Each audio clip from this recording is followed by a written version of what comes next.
ফেনীর পরশুরামে বন্যা নিয়ন্ত্রণ বাঁধের বিভিন্ন স্থান ভেঙে অন্তত ৭০টি গ্রাম প্লাবিত হয়েছে। টানা বৃষ্টিতে অস্বাভাবিকভাবে বেড়েছে মুহুরী নদীর পানি। এরই মধ্যে পানিবন্দী হয়ে পড়েছেন লক্ষাধিক মানুষ। তলিয়ে গেছে পরশুরাম ও ফুলগাজী উপজেলার অধিকাংশ রাস্তাঘাট। পানিবন্দী হয়ে মানবেতর জীবনযাপন করছেন বানভাসী মানুষ। এ নিয়ে চলতি বর্ষা মৌসুমে ১.৫ মাসের ব্যবধানে তৃতীয় দফায় বন্যার কবলে নদী তীরবর্তী বাসিন্দারা। দ্রুত গতিতে ছুটছে পানি।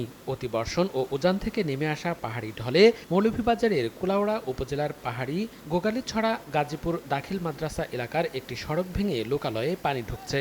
এতে অন্তত ৪টি গ্রাম প্লাবিত হয়েছে। অর্ধেক পাউডারে দ্বিগুণ উজ্জ্বলতা। নতুন রিন অ্যাডভান্সড অর্ধেক পাউডারে দ্বিগুণ উজ্জ্বলতা। সাগরের লঘুচাপের কারণে উপকূলীয় জেলা পটুয়াখালীতেও ব্যাপক বৃষ্টিপাত হয়। পৌর শহরের জুবিলি স্কুল রোড, মহিলা কলেজ রোড, পুরাতন হাসপাতাল রোড ও মুন্সেফ পাড়া সহ শহরের অধিকাংশ সড়ক পানিতে নিমজ্জিত হয়। মনিরুজ্জামান প্রান্ত, সময় সংবাদ।